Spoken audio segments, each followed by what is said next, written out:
All right, welcome to Words of the Wise. Today I have Chief David Currey from Vero Beach PD in Florida. He has 35 and a half, almost 36 years experience in law enforcement, and he is the second vice president of the Florida Police Chief Association. I am so excited to have him as a guest. Welcome, Chief Currey. Thank you so much for being here.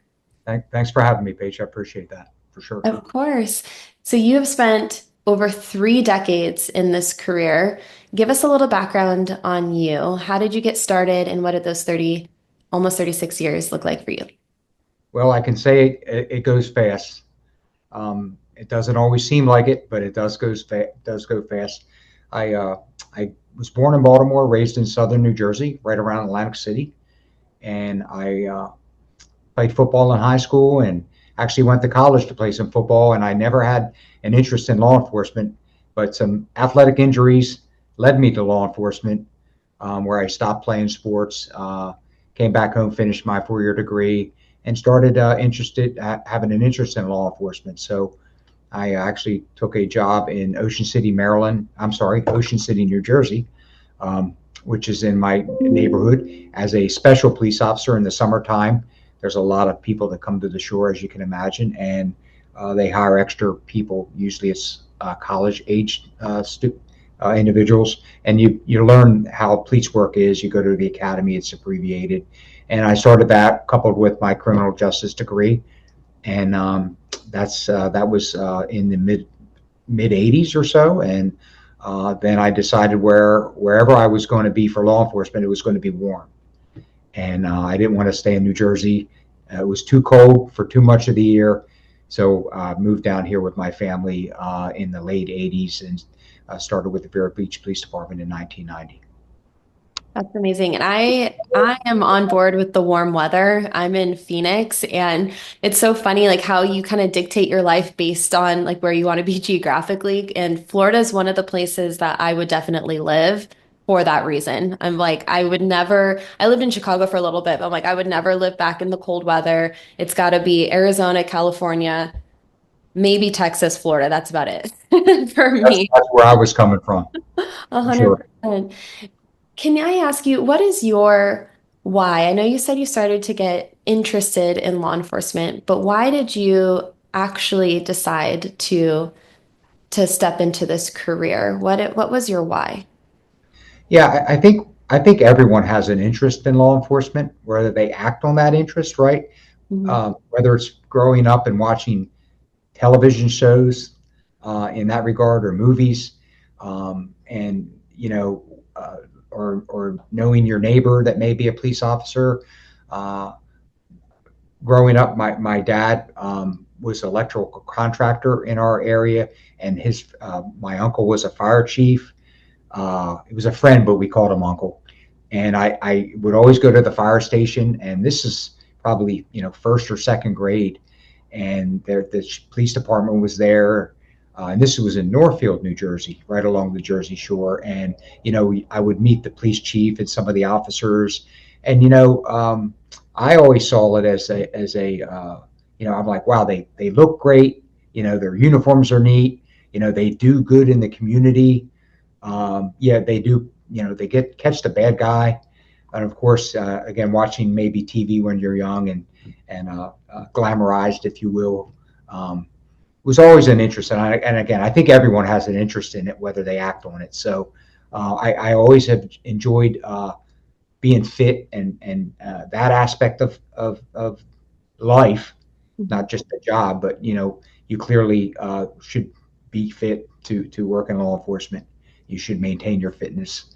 Um, so I think that was the draw. Again, the interest that I think we all have initially, and then uh, acting on that interest and every single day learning that this is where I want to be and what I want to do. And I think it's a really important reminder to anyone who's listening that this career is inspiring. It still is to this day. It was back when you started. It still is to this day. There are still kids and young adults that aspire to be a part of this career. Even though there's challenges and there's, things going on and maybe in the community, I still think it's a career that people aspire to be for the reasons that you said, being able to do good in the community and be that person that helps. So I appreciate you saying that. I do think that's an important reminder for people that like you have the ability to inspire the younger generation still. Yeah, I think it's a matter of pride too. To your point, I want to be proud of what I do Hmm. at the end of the day, looking back, looking in the mirror and saying, I'm proud of what I do and who I am. And then I want to make sure my family, my wife and my children that say they're proud of their father. That's what he does. And my mother, who will be 93 next week, I want her to be proud of me, and I know she is. So to me, there's a lot of it's just a all encompassing as far as pride in what you do, you know, the physical aspect, the mental aspect, and the part of giving back. And it is rewarding, and it has changed over the years. I can easily say that. Um, and there have been challenges, but those challenges we overcome. And there's always a light at the end of the tunnel. You have to be positive without question. But yeah, it's very rewarding, and we just sworn in a new police officer this morning, and those were the words, effort and attitude. And I told her and her family, her mom from Lexington, Kentucky, for this morning.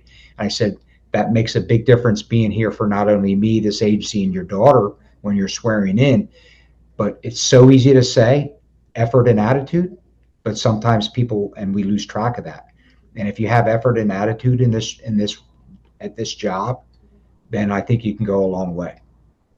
I love that. And I wrote that down. Effort and positive attitude. What has been the most, I know you said like pride and you want to be proud of yourself and you want your family to be proud of you and what you do. What have you been most proud of throughout your career? Um, as far as my career goes, I'm most proud of my family. 32 years of marriage on Thursday, the first, and then our three children. That's most important to me. And then secondly is my Vero Beach family, and we talk about that all the time too.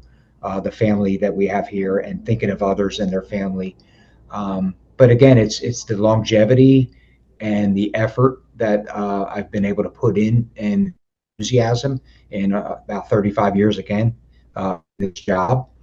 And I used to be made fun of as an officer. I'd come in the morning, Saturday or Sunday morning, whistling in the hallways bright and early, and everybody would be wondering why I was so happy. And I could never figure that out because don't you want me to be happy, right?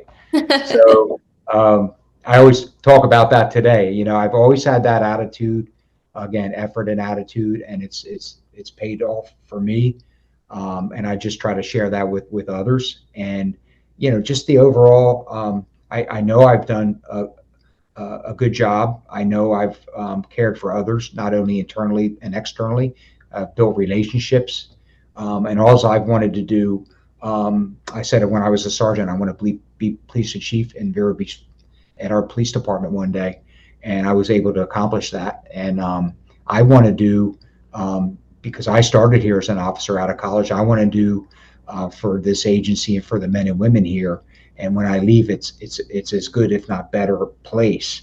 So we have to have that succession plan, and we have to have move forward with society, even, and understand and be open to different things moving forward. So really, it's the pride, maybe now calling it a legacy in a sense, Mhm. uh, but just the overall, looking back and knowing you've done good and you've had all others and their interest in mind, and put yourself to the side in that regard. I love that. And one of the things I wrote down is the word contagious because I think that negativity and positivity can both be contagious. And you walking around the hallways, whistling and smiling, you are creating that contagious positive mentality where you can't help but also want to do that. When you see someone walking and they're smiling and they're happy, you might be like, why are they so happy?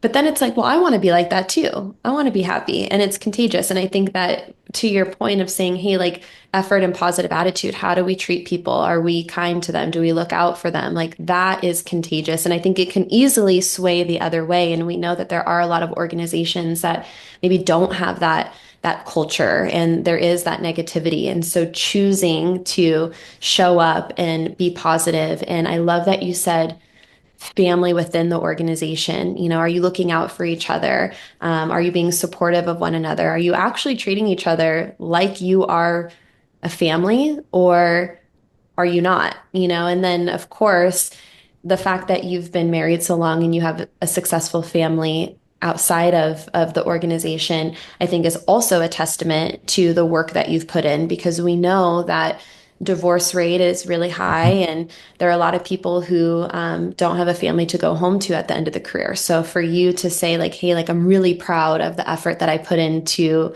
my police family, my organizational family, and also my family outside of the organization, I think is a testament to the work that you've put in. So thank you for sharing that. And I think it's a really good reminder to everyone. And even if maybe you feel like you've been negative lately, or even if maybe you haven't had a successful relationship and you're maybe looking for a new one or on your second one, I think that it's never too late to start. It's never too late to say, you know what, maybe I wasn't perfect in the past, but today moving forward, I'm gonna be that light and I'm gonna have that positive attitude. So I Absolutely. appreciate you sharing. I wanted to kind of give you a shout out because when we were talking offline, you said that you have been doing crisis intervention training for the last 27 years.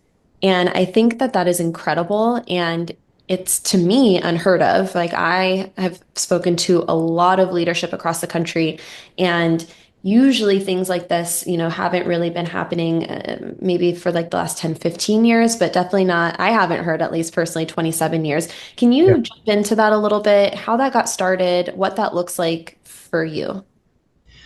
Yeah. So here in Florida, and I think in some aspects in different areas, we are farther or further than maybe some other states um, with crisis intervention training or CIT. Um, it's a no brainer, and we did start it many years ago. And we maybe it was our foresight, but we saw and dealt with individuals that are in crisis or potentially going to be in crisis, whether it was homeless individuals or just going to homes, people that want to potentially take their lives, or there's some type of mental illness. And, we have to understand and learn to how to handle these situations. So that training enables our men and women to do that. And we do continue with training. It's not you train then and you stop and rest on that. We continue the training, and every officer that comes along gets the CIT training. And we just started now a couple years ago, but we were even having our dispatchers go through the CIT training because of all people, they're the ones that answer the phone calls, and the people that are in crisis are looking for help or calling 911. They're dealing with them first and getting an officer to the scene that's trained. So why shouldn't the dispatchers be trained as well? So that's important to us, and we're sending them as well, even today. Um, it's just something that not only this agency but the state of Florida has been doing for a long time, and I have seen and read other states that are just coming on board, or maybe last, like you said, 5 to 10 years, and it does raise an eyebrow, and it goes back to that pride word again because wow, we've been doing this and maybe we've set the tone in a sense as the state here in Florida. And I think it's been really interesting for me because I think that when you think of wellness, there are a few states that everyone talks about as being kind of ahead of the curve. And I didn't personally realize that Florida was one of those states until recently. And I've had quite a few conversations with leadership in Florida. And I agree with you. I think that you guys are one of those states that is leading the charge in a lot of different initiatives and is really at the forefront of training and wellness. I want to talk a little bit about your involvement with the Florida Police Chief Association. I know that you are the second vice president, and next summer you're going to be moving into the first vice president chair. What has been some of the most significant initiatives that you guys have done in the wellness space? Yeah, that's been real important. And you serve as the president for 1 year. So each year that president will have, he or she will have their platform. Mhm. And um, the last 3 or 4 presidents, the platform has been wellness and PTSD and things that can better, we can do through legislation, even in Tallahassee in the state of Florida, to assist our employees with regard to PTSD and services. And then with regard to wellness, you know, we talked before too, you know, when your mind's right, you know, we hope your body is too, and that makes for that person that has that, you know, that effort and attitude. Mhm. And they're okay. They're okay in a sense that they're right from a mental aspect to work. Mhm. So you know, it's very important. And I think I told you before too. And back in 2000, when I was at the Southern Police Institute at the University of Louisville, I wrote a paper then on police suicide.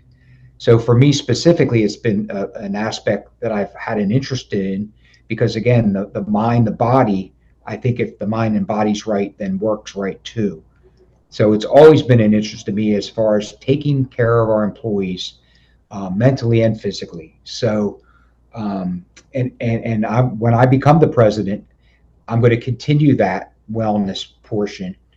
But I also want to make sure we reach out to families of law enforcement, specifically even spouses, because the men and women that are doing this job, they go home and sometimes they share their what their day was like with their spouse. Sometimes they don't.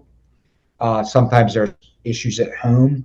So if we can bring in the wives for training too, I think that's important because then they can even see more so the life of a police officer and what they go through, and then they can go through it together, just like we're supposed to, right? We're supposed to as a husband and wife, as spouses, to go through things together, the good and the bad.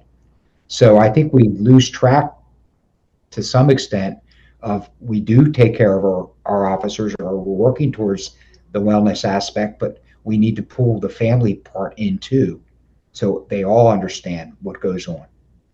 100%. And the word that popped up in my head was team. You know, like you're creating a team environment within the organization, but how do you also create a team environment at home where you're working together Yeah. for, the end goal or result, which in the context of this conversation is wellness. You know, how can you work together to make sure that you're physically and mentally well so that you can have longevity in the career? And I think that's everyone's ultimate goal. You know, everyone's going to have different whys, and especially when it comes to wellness. But I've never met anyone who said, I don't want to have a long and successful career. I've never met anyone that said, I don't want to have a long and successful retirement or a Right. long and successful marriage. So I think longevity is that ultimate goal. And how can we put in place, wellness initiatives to get there? And I love that you mentioned at home and at work. I wanted to circle back to one thing that you said, and you said that you wrote a paper on suicide. And I know we've also mentioned PTSD. What were some of those findings when you were writing the paper, and what do you think still needs to be done today to reduce the risk? Yeah. And that was quite a while back, right? Yeah, So, it's okay. and a lot of those findings are the same today, Hmm. right? You know, the reasons, you know, the, the, the, the things I looked at were the internal issues and external. Right. So internal with law enforcement, of course, is you know your shift schedule, working midnights and different shifts, and that doesn't necessarily coincide with the family life, the stresses of the job, seeing the things that we do, you know, murders and motor vehicle crashes with fatal injuries or what have you. So the internal things, even promotions and testing, and you know things that the individual officer has to deal with internally, and then you have externally, which is you know the community and the sentiment of community. And I can tell you, Florida is very supportive, but and our community is, but we still have to deal with the external. And again, it's the internal stressors and the external. stressors, Yeah. the court systems, and I make an arrest and it's dropped, and it's, or someone's not found guilty. And again, the people that we deal with out in the job. So all those things, and then we see where there's, substance abuse and alcohol abuse and financial situations and marital situations. And that sometimes is where we're at the end of the day with someone contemplating taking their life. So a lot of that hasn't changed. But what I think has changed, and it still needs work, but is slowly but surely staying, is the stigma. Mm. Is that you can get help. There are peer groups. There is mental health assistance, and we're doing that here from a peer group standpoint, offering assistance with mental health groups. It's okay to get help. You can talk about it. You can share your story. We want to help. You'll have your job. Because you want help doesn't mean you're weak. It doesn't mean you'll lose your job. So that has slowly but surely gotten better. We have to stay on top of that as well. So I think that's the main difference. But a lot of those, again, internal, external stressors remain. But I think the help, the assistance, there's more there. It's okay to ask for help. We want you to ask for help. We're here for you. A lot of that stigma has changed because I think the key with we hear about suicide, but which ones are reported to years past. I think Right. more of them are being reported again because of the stigma. Because on a yearly basis, more officers commit suicide than they are killed in line of duty Hmm. on a yearly basis in general. So that's a scary number there, and that's current. Yeah, and I love that you said like because you're right, it's there are going to be stressors that come with the job that are kind of unavoidable. Like there are things that you are going to experience as a part of the career that you entered into. Yeah. But I love that you said what can change is the support and the resources and Mhm. creating a space of safety within the organization where everyone knows that leadership is supportive of this and is encouraging you to, seek out help and support if you need it. And then to your point of what you said before, how can everyone else within the organization also be supportive of that? How can the peers be supportive of this? And, there isn't that judgment Right. where people feel like they have to isolate or hide things. But then how can you also know each other so well that you know if something's off? Like how can you create a culture where you guys are looking out for each other so much that like if someone's not acting right or if their productivity is different and then you have the ability to ask, if they're okay or to raise a flag if you need to. So I appreciate that context because I do think you're right. It's like a lot of the stressors aren't going to change, but how you approach wellness can change. And one of the things, and I don't know if anyone listening knows this, I don't know if you know this, but cumulative stress quite literally rewires your brain.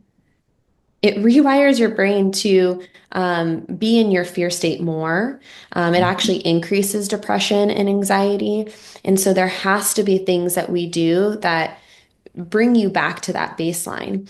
And so, yes, we want stress mitigation resources, right? We want to be able to down regulate and recover from stress, which is going to be a little bit more reactive because you're in a stressful situation, your cortisol and your stress and everything is up. How can we bring you back down to a baseline? And there's lots of ways we can do that. But the other part is mental training and resiliency training. And resiliency training is going to rewire your brain back closer to baseline. And so, like you said, how can we have those resources that aren't going to get rid of the stressors, but they can help to mitigate them a little Right. bit? Right. And one of the main changes to reemphasize, I think, is from the administrative side, where maybe years and years ago, you know, um, again, it was the stigma that not from the officer standpoint as much. Yeah, I'm perceived as weak if I ask for help, but the administrators, to now. make sure our employees know it's okay to get help and we are here for them. I don't think that was the case as much years past. Right. We all have to adapt and change and look out for each other. 100%. And I also think that we're we're in an interesting time because I think that you have the generational gaps a little bit where you have maybe the older generation that never had these resources. And so their perspectives are a little bit different, their perceptions are a little bit different. But then you have a younger generation that maybe is a little bit more receptive because some of these things are not abnormal, but you're also introducing these concepts in academy at an early age. And I know you just swore in a new officer, and I know that you guys integrate some of these concepts into academy. How important do you think that is to start as early in their career as possible so that they, you know, start off prioritizing it and then, the idea, like you said before, is that you're helping with the future generation to create future leaders. And now Right. they're going to prioritize on the future. How important do you think it is to introduce it at an academy level? It's real important. So we don't necessarily know the person prior to the academy or prior be other than your background and everything that you do to vet them to hire them. But as far as personal relationships go, and maybe things that they've dealt with to some extent. So what do we always say? Let's get off on the right foot. Whatever Yep. we, let's get off on the right foot. So to get off on the right foot, that means starting early, starting in the academy, mentoring through the academy. Okay, you're not hired. We'll see you in 5 months, right? You're hired. You're in the academy. We check with them. How are you doing? What do you need? Stay in touch. You're doing great. We visit the academy, that kind of thing. And then when they get sworn in, like we did this morning, now we're looking at about 12 weeks of field training Mhm. before they can go out on their own. So starting off on the right foot with a field training contingent that we know has the right, they're well trained.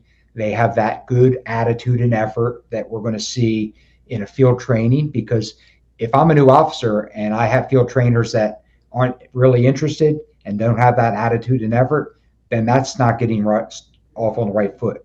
So Right. it's paramount that our field trainers, and they're some of the most important positions in the agency, and they could be a 3 or 4 or 5 year officer in an agency our size, which we're at 61 sworn, by the way. So starting off in the field training on the right foot is paramount. So have the right trainers in place too, because they're putting their best foot forward, not only for the information that the new person has to absorb, but also the attitude and being positive about the community and about the agency and things like that. So it's key. It's key to start off on the right foot and get the message across early and often. And I love that you said that about FTOs because I think that it can't just come from you.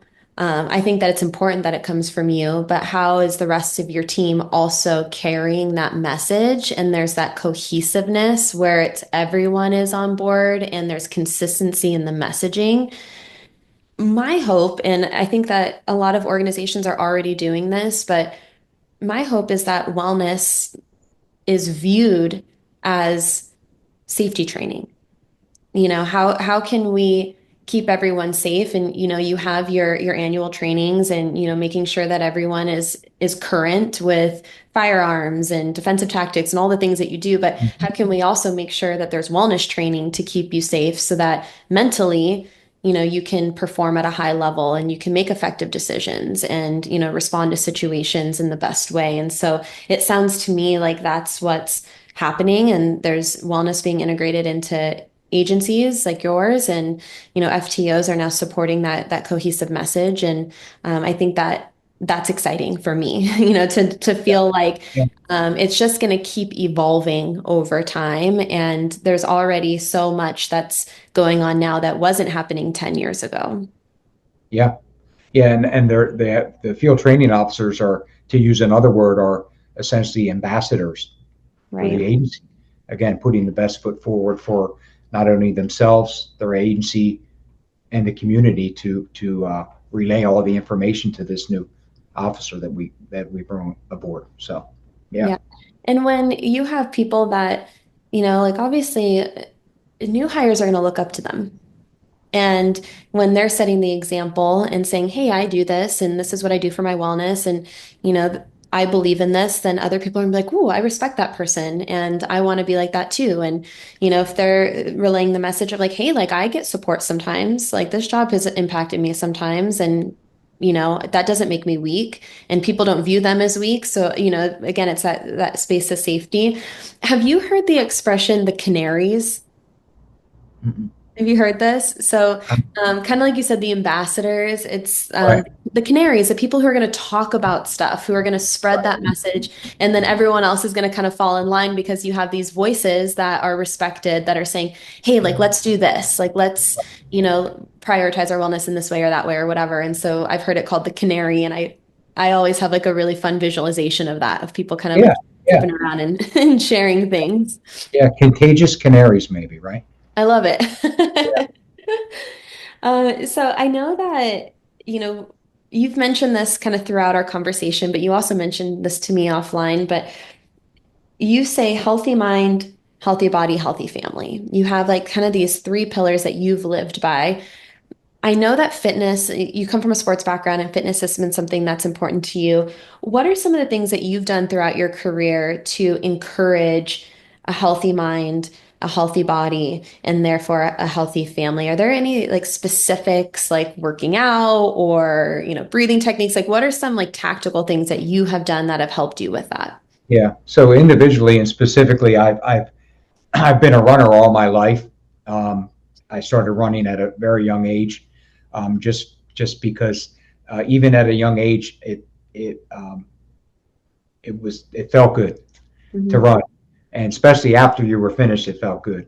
But it was toward being fit and trying to be competitive in sports and being the best I can be. So from an individual standpoint, again, getting back to pride, if I'm going to do something, whether it's sport or class or what have you, I'm going to do the best I can. And I won't look back and say I fell short of effort.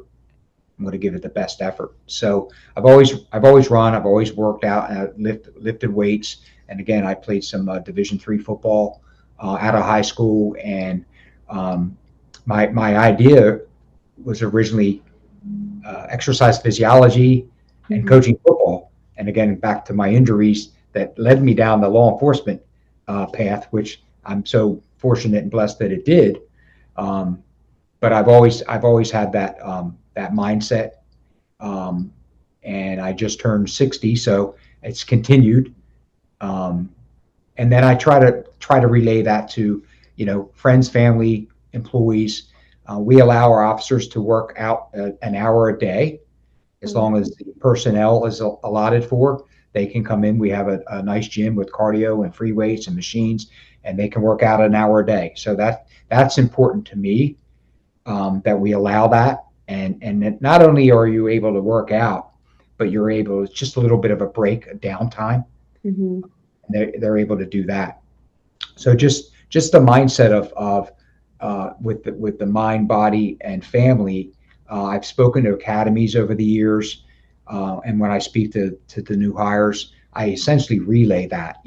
When your mind's in good shape through the CIT, the wellness, what have you, your body's in good shape. Whether it's the physical activity, whatever you like to do, walk, run, lift weights, breathing techniques, as you mentioned, what have you, and then family.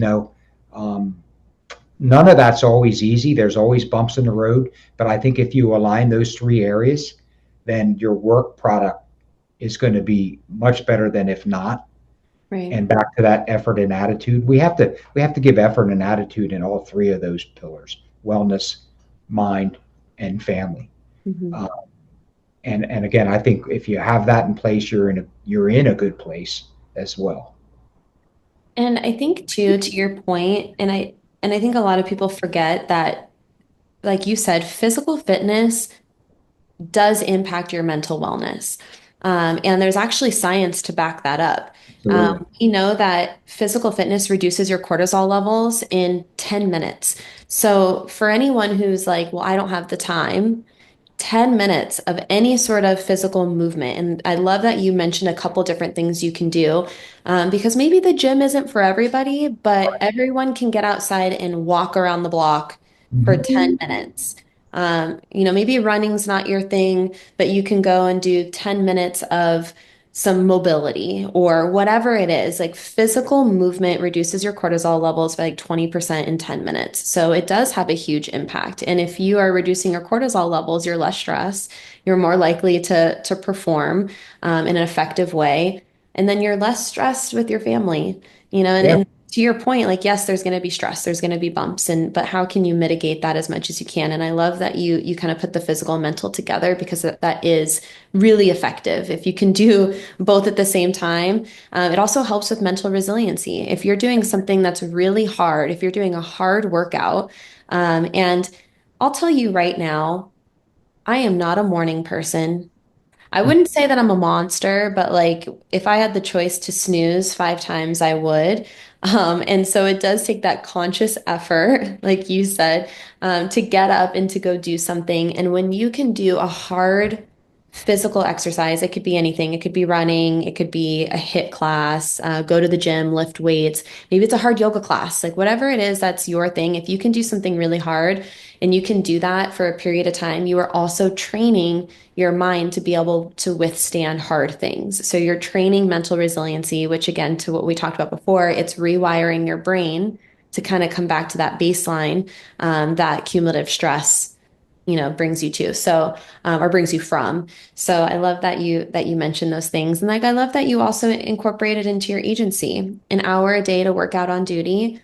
That's huge because we know that people are busy, they're working long shifts. So if you can give them the opportunity to integrate wellness on duty, it's going to be successful, I believe. We have a group that does a CrossFit workout.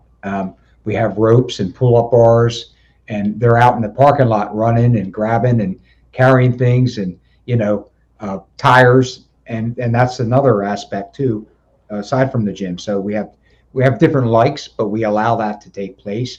And again, I think if you're happy with yourself, then you're going to be more willing to have a successful day, a Yeah. productive day, than if you weren't happy with yourself. Yeah, and it impacts the way that you respond to the people around you in your community. I Yeah. love that you said groups. That's actually something that I've heard quite a bit with a lot of agencies. It's kind of that accountability of people coming together and scheduling time to do things together. So it doesn't feel like an individualized mission. And we know that it's more successful when you can get small groups that hold each other accountable. And if you can plan it, then people are more likely to do it. So I love that you brought that up because I think anyone who's listening who might be like, man, like it's just hard for me to do it on my own. Maybe it's a really good strategy, try to get your team together or a few people together where you guys can hold each other accountable and maybe it's once a week and then you build on that where you guys get together and you do some sort of group activity. Yeah, that's I'll pull in the morning, and it'll be early sometime, and they'll be out in the parking lot running around doing the ropes again, you know, carrying the tires and pushing this, and the bikes out there, and again, it makes me feel good to even just see that. Yeah, 100%. Yeah, I mean, I think it's a testament to the culture and, people feeling like comfortable doing those Yeah, things. and And they're okay. It's allowed. It's allowed, and we want you to do that. Take the time. It's there for you. Um, feel better about your work product, and being here in that regard. Again, mind, body, family. 100%. My last question for you, and then I'll let you take the floor if we missed anything. What advice would you give? And I know that we talked about this a little bit. You just sworn a new officer, and I know that there's certain things that you talk about effort and attitude. What Yeah. words of advice would you give to someone who's earlier in their career when it comes to wellness? Maybe something that has helped you or something that you wish you would have known. Yeah. I think it's if you haven't been, I've always said, if someone goes in the police academy, the way I think, and it's not always the case, but you would hope that individual's in the best shape of their life, right? Mm. They're going into a career. They know they're going to have physical, PT type activities and running, and you would want them to be in the best shape of the career. And that's the way I looked at it. And not everybody does. So, kind of back to what you were saying earlier, there's always a second chance, right? You can change. So we try to hire individuals who are fit, and we do a pretty good job at that. But we also hire individuals that fit that in 3 or 4 years aren't as fit, maybe, right? So you want to keep that culture up. You want to have the gym available. Um, but to the new hire, it's again, be the best that you can be, and the mind, the body, and the family work on those three aspects, and you're going to be successful. And yes, attitude and effort. And as I even said this morning, I talk about two things when they get sworn in. One, I talk about the badge that we wear.